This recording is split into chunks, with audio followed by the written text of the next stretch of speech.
Evening, councillors and staff and members of the gallery. We'll declare the meeting opened at 6 p.m. for the 28th of April 2026. And staff, declare the meeting opened at 6 p.m. for the 28th of April 2026. Staff.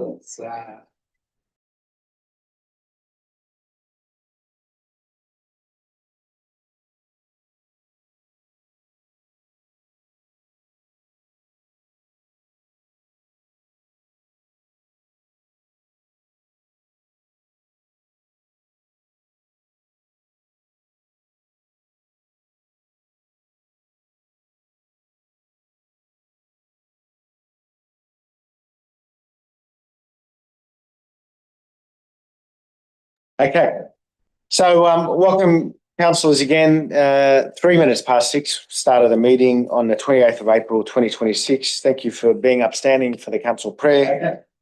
So welcome councillors again. It's all right. We'll work something out. Cameron said it's fixed now. No, it's fixed, okay. Lord, we humbly beseech thee to vouchsafe thy blessing on this council, direct and prosper its deliberations for the advancement of this area and the true welfare of its people. Amen. Please be seated. Okay. I've got a motion for Councillor Esper to join via video link because she's caring at home. It's been moved by Councillor Wu, seconded by Councillor Batta. I'll put the motion. All those in favour, those against, declare that carried unanimously. Just remind councillors. Sorry, I would also like to acknowledge the Wongal people who are the traditional custodians of the land on which we meet and pay my respects to the elders, both past and present. Just to remind councillors of their oath of office under section 223A of the Local Government Act. Also note that we have meetings of council which are live streamed for the purpose of promoting public transparency, and they can be viewed on YouTube or via the council website. Just a note that we will be leaving the YouTube viewing once we go into a closed session. I note that there are no requests for absence. Do I have any declarations of interest by councillors or declarations of political donations? Minutes of the meeting held on the 24th of March to be adopted, being moved by Councillor Hull, seconded by Councillor Manno. I'll put the motion. All those in favour, those against, declare that carried unanimously. I'll just go into a Merrill minute for Father James Collin, and just acknowledging the dedicated service and remarkable contribution of Father James, who has been a respected and deeply valued leader within the Burwood community through his long-standing service as rector at St Paul's Anglican Church since the 9th of February 2011. His ministry spans more than 50 years of active service in the church, reflecting a lifetime of commitment to faith, community and service to others. Father James grew up in rural Western Australia before entering full-time ministry. He worked as a music teacher, bringing with him a lifelong passion for music, and he later undertook a Bachelor of Theology and was admitted into the priesthood in 1988. He completed a PhD in sociology and served in the Diocese of Tasmania from 2001 to 2011 before joining St Paul's in Burwood. During his time at Burwood, Father James' leadership has left a profound and lasting impact on our community. He was able to demonstrate his unwavering commitment to pastoral care, social justice and community development, in particular in supporting those experiencing disadvantage and complex social challenges. His work with people experiencing homelessness, domestic violence, social isolation and poverty has provided dignity, safety and hope to many during their most vulnerable moments. One of his most enduring legacies is the establishment of the parish pantry, an essential service that has nourished and supported members of the Burwood community for over 15 years, and which proved especially critical during the COVID-19 pandemic. Through his advocacy and collaboration with council, state and federal representatives, community organisations and local churches, Father James has consistently worked to ensure that no one in the community has been left behind. Under his leadership, St Paul's Anglican Church has flourished. Music, connection and community have become vibrant and unifying forces within the parish. Worship services have grown and he has nurtured a talented and deeply committed group of volunteers who give generously of their time in service to others. Importantly, Father James has overseen the complete refurbishment of St Paul's Church, strengthening both the physical and social infrastructure of the parish and surrounding community. He has created a welcoming and community-focused environment that will continue to serve future generations. His service has been formally recognised through his naming as Burwood Citizen of the Year in 2015, his recognition as Westfield Local Hero in 2018, and the award of the Medal of the Order of Australia in 2022. These honours reflect the extraordinary generosity and impact of his life's work. Known for his humility, Father James has led a quiet strength and selflessness, led with quiet strength and selflessness, always placing others before himself.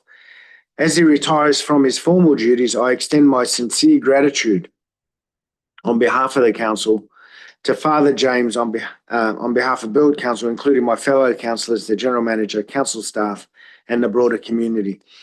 In recognition of the way he has nurtured our community, I've made a small symbolic gesture on behalf of council, which will allow him to select trees or plants for his new home as he begins to put down new roots in Scotland.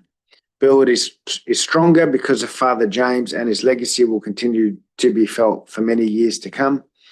I therefore move that council acknowledge and honour the outstanding service of Father James Collins OAM on the occasion of his retirement as parish priest of St Paul's Anglican Church, Burwood, 2026. Councillors, any speakers? Councillor Hull? Yes, thank you, Mr. Mayor. I note your presence and the presence of council at the celebratory evensong and supper and celebration afterwards at the parish hall just recently, and as a prior parishioner there, I certainly join in with acknowledging the rector's achievements there at St Paul's.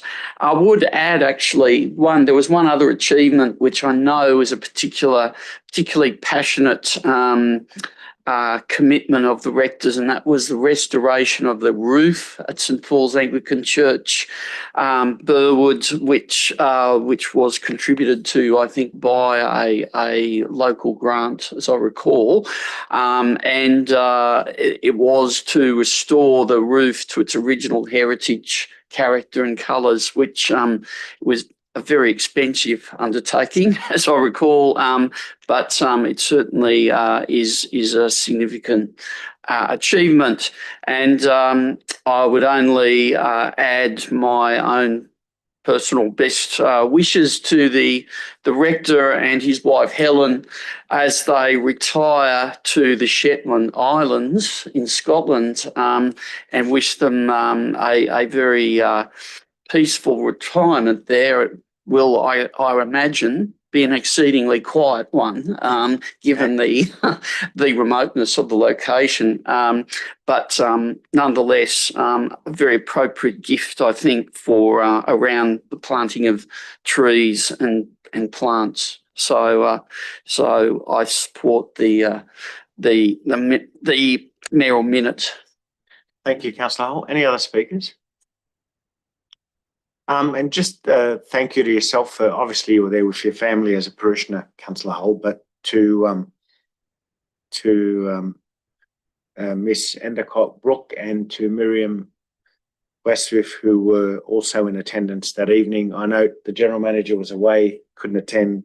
Father James was really appreciative of the attendance, not of just the council, but also the gesture in in the gift that was given to him. And I've got to give credit to Brooke there. She, having a bit of Scottish background, I think sort of knew what to pick, because we were a bit sort of thinking, what do we give someone that never really accepts anything for himself? So, but it was very special. And you know, look, my 15 years of dealing with Father James is become he's become a friend more so than a pastor and community member. And I'm hoping to keep in touch with him during his retirement. And God blessed us with his presence here at St. Paul's at a time when St. Paul's was probably struggling with as a parish. But yeah, and I mentioned the restoration in the church, which was to include the roof. It was also a restoration of the hall, I believe, and some other places around the church. But he'd done an amazing job. He's really made that a very vibrant part of our community, that church group. And they're so inclusive now in the sense that they're wanting to be a part of council and community and be involved, which is amazing. So I think God sent him at the right time to really reactivate what is an essential place in our community, which is St. Paul's, and I couldn't imagine Burwood without it. That being said, I put the minute. All those in favour, those against, I declare that carried unanimously. Next item is MM 826, which is the Burwood North Metro Station, the precinct shaping opportunity. I won't read it all. It's really to deal with the recent renders and the awarding of the contract for the actual Burwood North Station, Metro Station. And it's really to highlight the fact that as a council, we want to ensure that we have a high quality public domain and wayfinding and pedestrian connectivity to the station. I mean, the render looks great online, but it's important that we continue to ensure that we have our staff involved with transport and the ministry to provide feedback and be consulted on, design works and accessibility and public art and the public spaces in and around the metro station, because no one knows our community better than we do as a community. So it's really to call on that the General Manager continue to pursue opportunities for collaboration with the New South Wales Government on the design and delivery of the Burwood North Metro Station, with a focus on achieving high quality public domain and placemaking outcomes for the Burwood North Precinct. I think they announced it's something like $300 million, I think, for the station build, or $500 million, I think it was. It was like a lot of money. So is there any other speakers? Put them in. All those in favour. Those against, declare that carried unanimously. Next item is 23/26. Do I have been moved by Councillor Manor, seconded by Councillor Batter? Before we do that, I might hand over to Mr. Cole just to give us a bit of a view on 23/26 and 24/26, because they sort of deal with each other, don't they, Ryan? So, and any issues that may have arisen from the consultation, some of the key changes. Thank you, Mr. Mayor. So 23/26, this report is a request for Council to endorse some LEP amendments for gateway determination with the New South Wales Department of Planning. These proposed amendments I'd first brought to Council when we were talking about the Croydon Master Plan, but the department didn't want to put these through at the same time. So Council's previously considered these amendments. What they propose to do is simply remove some red tape in relation to requiring development applications, mainly around works on public land. There's a number of things there around goods on public footpaths, outdoor dining, some public art, also some signage on bus stops. A lot of these things just happen generally.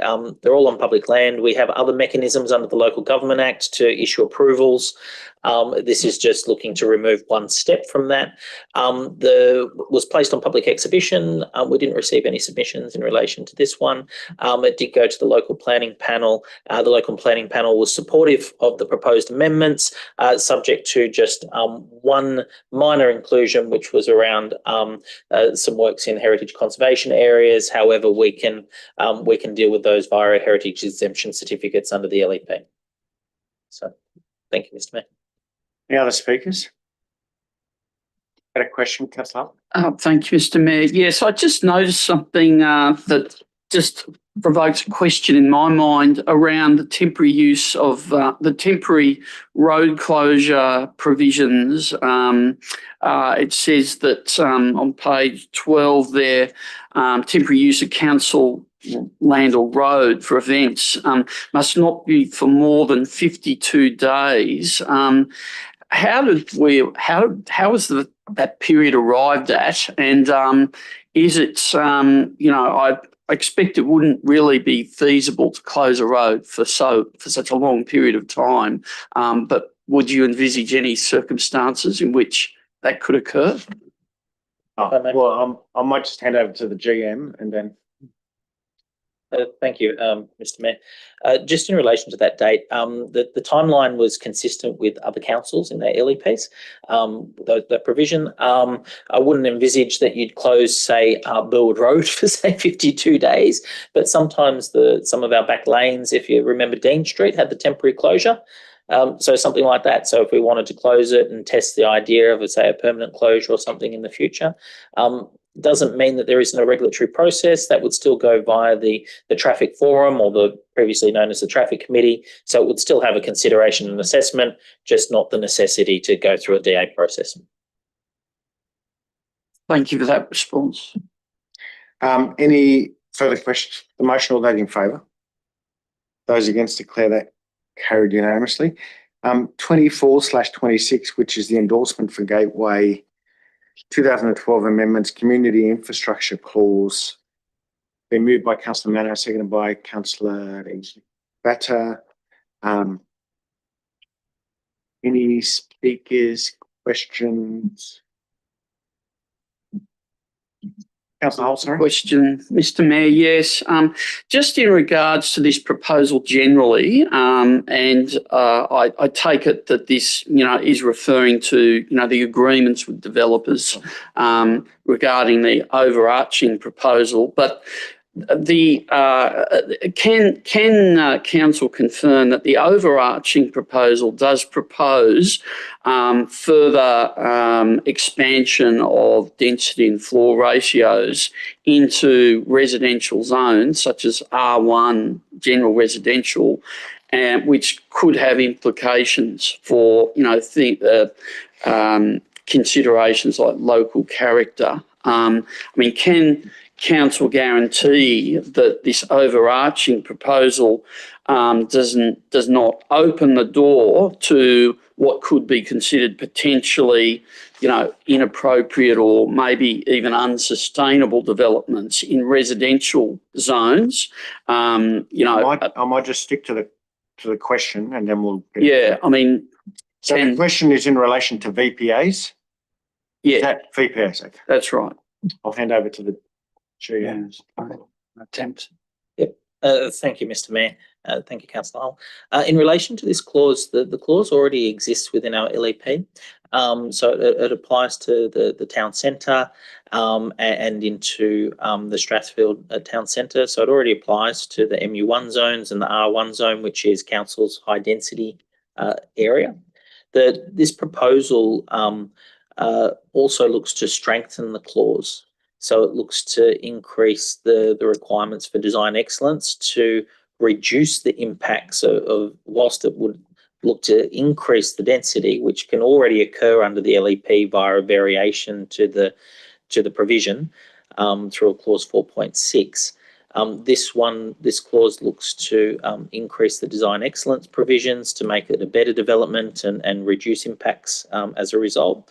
It also looks to improve environmental sustainability by looking to increase the basics requirements for certain developments as well. So And Just on that, Mr. Ryan, sorry. I'll just through the GM again. I think one of the points that Councillor Hull was making, correct me if I'm wrong, Councillor Hull, is could the VPA be used in an R2 zone, which is your normal residential streets? no. I think that was one of the things is that right? So this clause is not intended to apply there. It will be the high density zone. So your R1, which is council's high density zones, the MU1 and R3, which is where your medium density, say the LMR applies with already up to 6 to 8 story developments already. So for example, I'm just trying to think of a street. That's not zoned, sort of outside the town centre, Cobden Street, Croydon Park, which is a normal residential street. Could they come and apply for a VPA to get a bonus on, for example, their house? And no, not under this provision.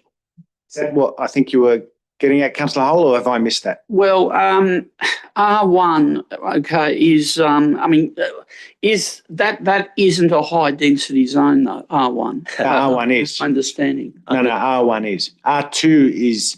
So, for example, where, and correct me if I'm wrong, Sharon, because I think I know what Councillor Hull's wanting an answer to. Is it, R2 is your, say, for example, your house, my house, Councillor Manners' house, like it's a normal. It's funny, in Burwood, it's R2. In other councils, I think under the state LEP, it's R1. But in our zone, it's shown as R2. Am I correct? Mr. Mayor, there's an anomaly from when the LEP was created back in 2012. Generally, R1 is a general residential, which has got a general mixed use type of residential. Here in Burwood, back in 2012, it was used for the high density, so the flat buildings. Most other councils, you start and you work up. So R2 is your low density, your single dwellings and things like that. R3 moves up into like your townhouses and small flat buildings, 3 to 4. And then traditionally R4 would be your high density, towers. But under council's LEP, there was an anomaly back in 2012. And that's why we fix that is that when we do that because we'd have to redo our map. Yeah, it's simply just a map change. So just say the Burwood North Master Plan is proposing to introduce the R4. Okay. And it can just change over time.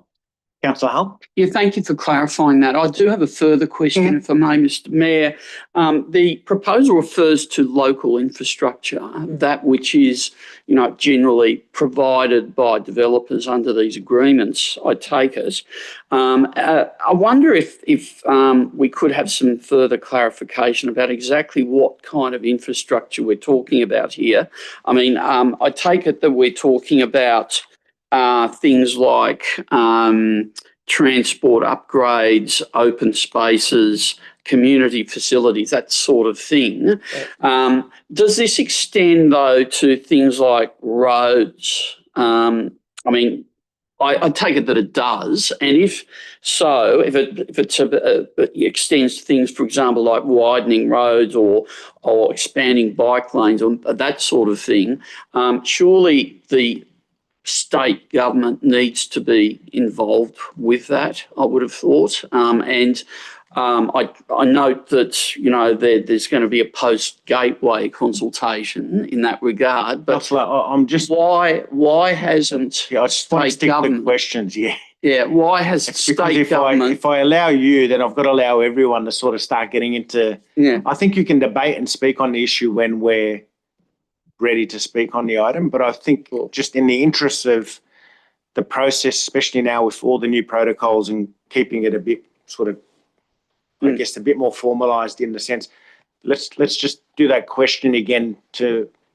Mr. Cole, and then that way we can get him to ask it, and then I guess you can make some of those points in speaking. Well, is there any particular reason why state government has not been consulted in a pre-gateway sense about these kinds of matters such as roads and bike lanes and the like, which could potentially arise under these applications?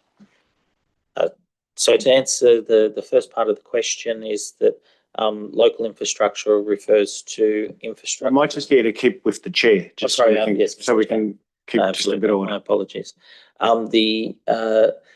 The local infrastructure refers to works on council assets, being local roads and bike paths, and generally works under council's existing development contributions plan, which have already been scheduled for capital works delivery over a period of time.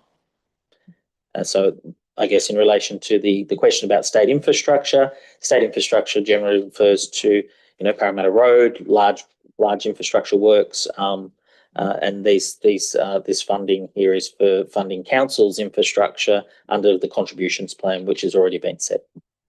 So just to clarify on that, and if you have some follow-up questions, Councillor Hull, that's fine. Like, it's just, I guess I'll try to help. So with regards to this type of funding that we receive, it won't be spent, for example, on Burwood Railway Station. Correct. But it would be spent, for example, on things like Burwood Park. Yep, and then say a new playground or upgrades to the pond or something like that. Yes.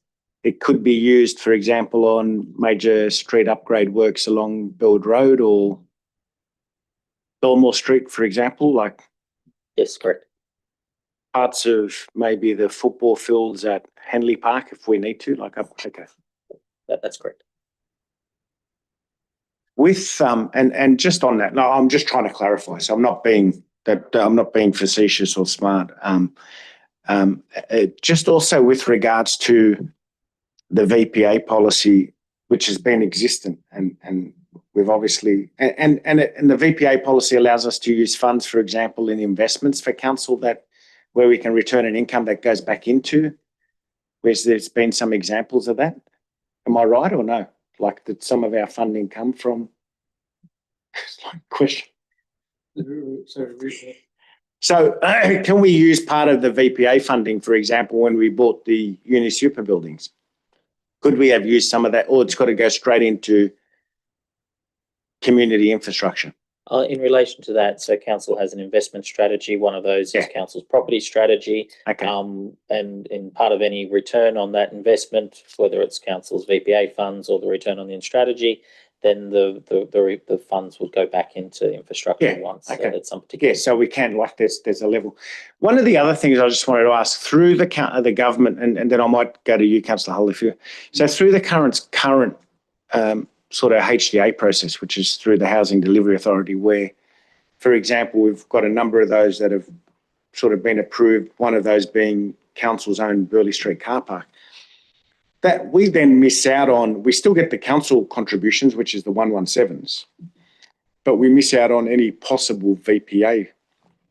Correct? No, Mr. Mayor, we've actually been negotiating with developers who are doing HDAs to receive additional VPA funds for community infrastructure, as well as the. Okay, so that's something we can negotiate. Yes, we have been on a number of sites. And there are councils in New South Wales that don't have a VPA policy that are missing out on this funding.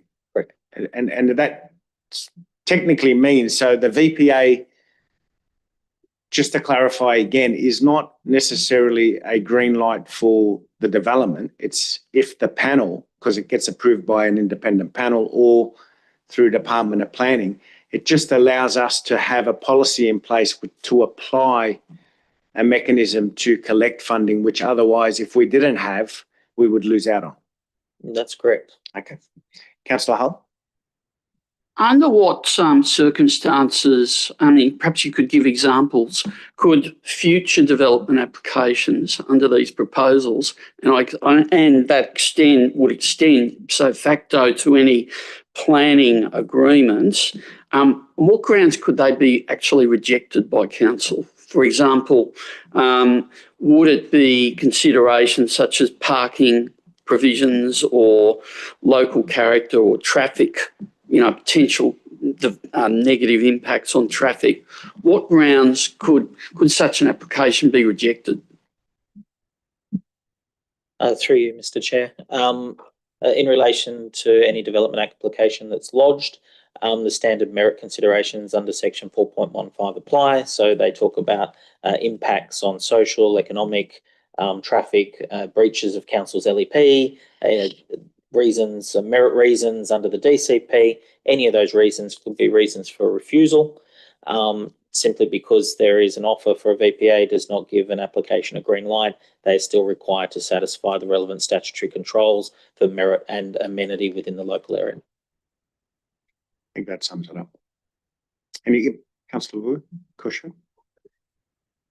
I just have a question. I'm just interested in the broader definition of public purpose that's been included in that clause. Is it currently that the VPA can only contribute towards like a new community infrastructure asset? And the reason why we want that broader definition is so that it can contribute more widely to like existing assets like Burwood Park and stuff.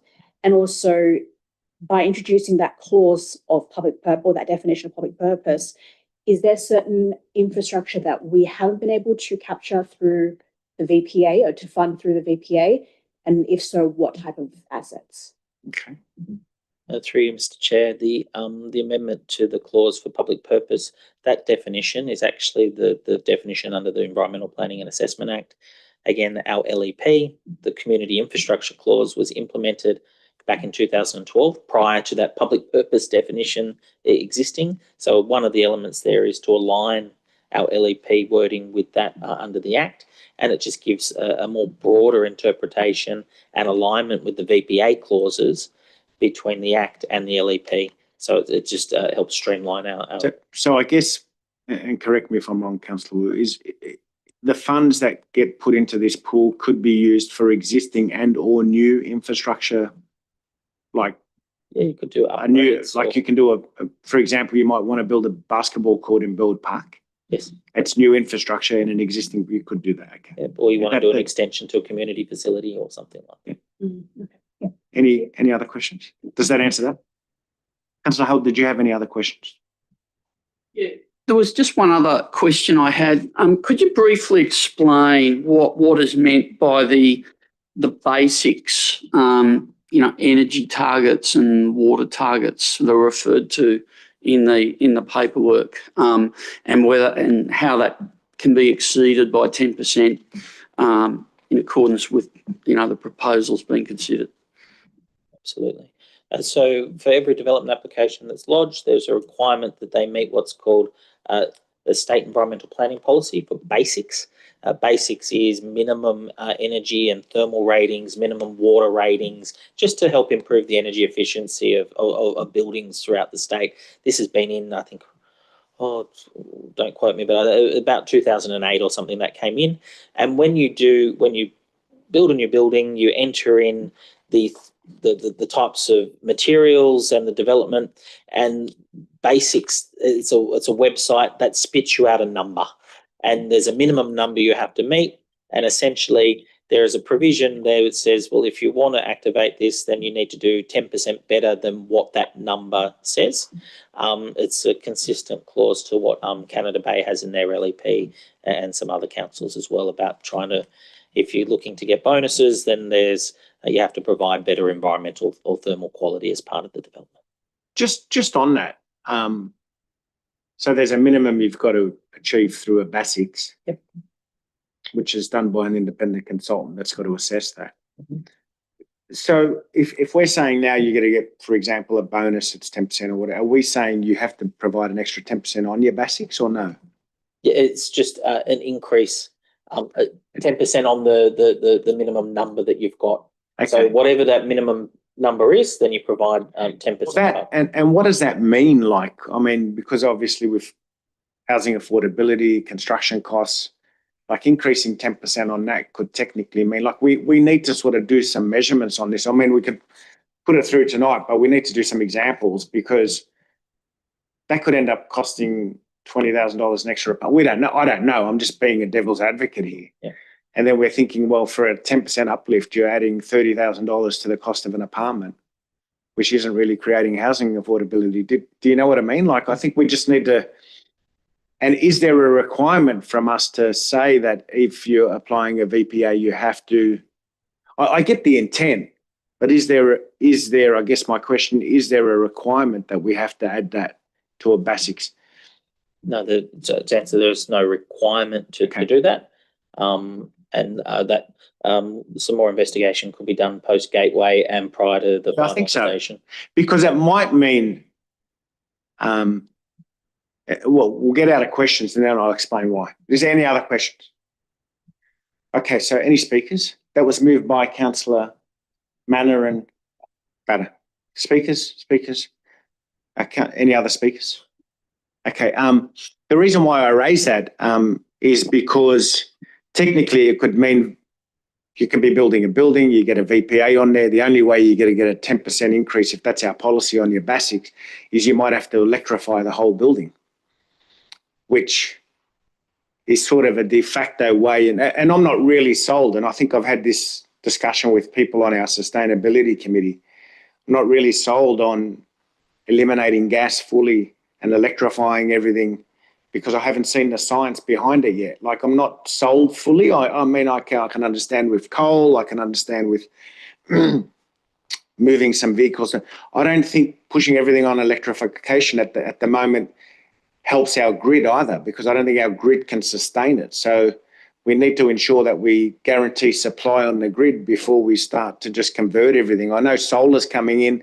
I met a resident yesterday, actually, when I was going for a walk through Croydon, who went and showed me their solar batteries and all the solar they've put in, and now they're fully off the grid on their house, which is great. But not everyone's doing that. So the other thing is I want to ensure is the argument I keep hearing from gas in apartments is that it's poisoning you or whatever. I'm not sure. I haven't seen the science behind it, right? So I'm neither there or not. But some people and community groups like cooking with gas too. It's their style of the way they cook with food, and electrifying everything is not necessarily going to mean.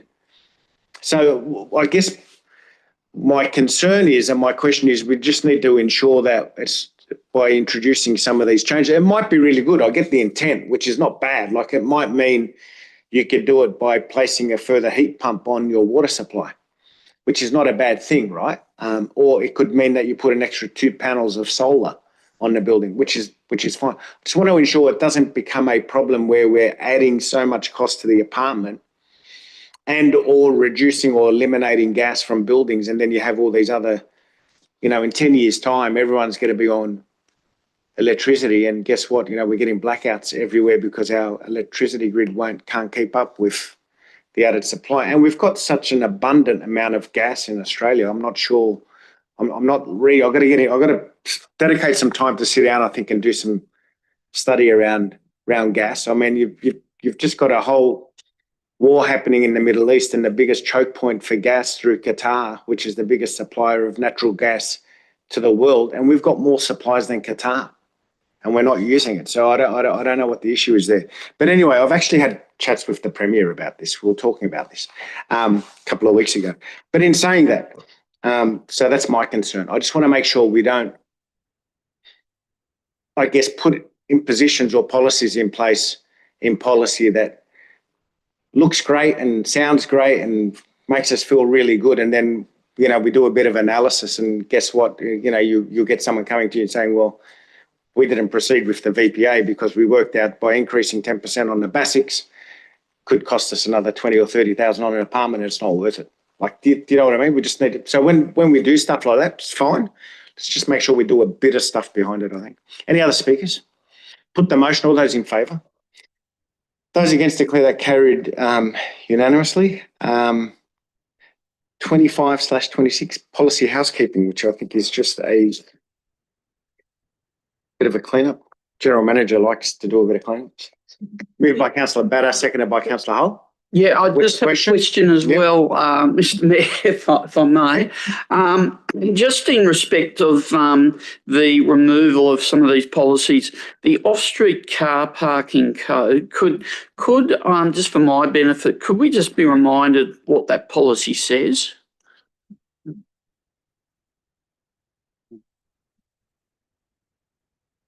Hand over to the chair. Thank you, Mr. Mayor. So that policy, I believe it's from 1982. And so that is to do with the car parking requirements for developments. And I believe it's all been subsumed within the DCP since then. Okay. So I guess a follow-on question to that is by removing these these policies doesn't necessarily mean we don't have a policy on those issues. It's just they've been re-put into. Correct. So it's just it's sort of a spring clean, That's correct. bit like that. So we haven't thrown out the whole closet. We've just rearranged some of the policies and the way they're formulated and so forth. Did you wish to speak, Councillor Batter? Do you wish to speak as a seconder, Councillor Hull, or you had another question? No, that's fine. Yeah. Did you wish to speak as a seconder? No. Any other speakers? Put the motion. All those in favour? Those against declare that carried unanimously. And item 26/26, which is 163, finance policy package endorsement. This is to go on public exhibition. Moved by Councillor Yang, seconded by Councillor Manner. Speakers for or against, put the motion. All those in favour, those against declare that carried unanimously. Investment report, item 27/26, which is page 190. Moved by Councillor Batter, seconded by Councillor Wu Koshik. Speakers for, against, put the motion. All those in favour, those against declare that carried unanimously. Resmart, formerly Recycling Service, 28/26 on page 190. Moved by Councillor Yang, seconded by Councillor Manner. Speakers for or against, Councillor Wu, you got a question? Just in relation to, this is the attachment for this item. It says that the price will increase annually from 33,000 to 45,000. That's based. Oh, sorry. Do I need to? All right. So it's for yeah. We're going to. I'll leave it. Is it a question you need to answer? Because when we go into confidential, we can speak about that. Okay, that's fine. Or do you want to go into confidential now, ask the question, and then make a decision? It's up to you. I could do it now. So we're in confidential session because how about we park this item? All right, yeah. We'll put it at the end. We can deal with it in confidence, and then you can ask your question. Does that work? Yeah. So I've got to withdraw those motions. We'd have a mover by Councillor Wu Koshit and Councillor Batter to move this item to, which is item 28/26, as a confidential item. So we can ask questions in relation to the new service. So we're not going in yet. So no, we're going to do it last, Fab. So they can come back in if they like. Yeah. We'll do it at the end with the organisational structure. So I'll put the motion. All those in favour? Those against, I declare that carried unanimously. Sorry about that. Next item is 29/26, which is the change of council meeting date for June because of the Alga conference being moved by Councillor Hull, seconded by Councillor Wu Koshit. Put the motion. All those in favour, those against, declare that carried unanimously. Tabling the first time updated disclosure of interests, item 30/26, which are available for public viewing with Cameron if anyone would like them. Moved by Councillor Manner, seconded by Councillor Batter. Put the motion. All those in favour, those against, declare that carried unanimously. Is the organisational structure confidential? Oh, it is. I just don't have. Here, it should be this.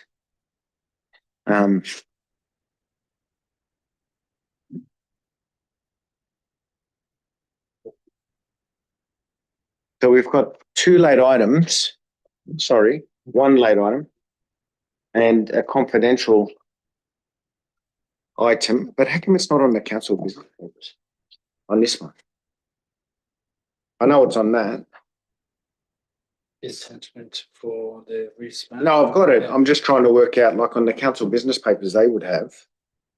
Doesn't show a It's late. late. That's why. I was just trying to work out, make sure we had no process issue.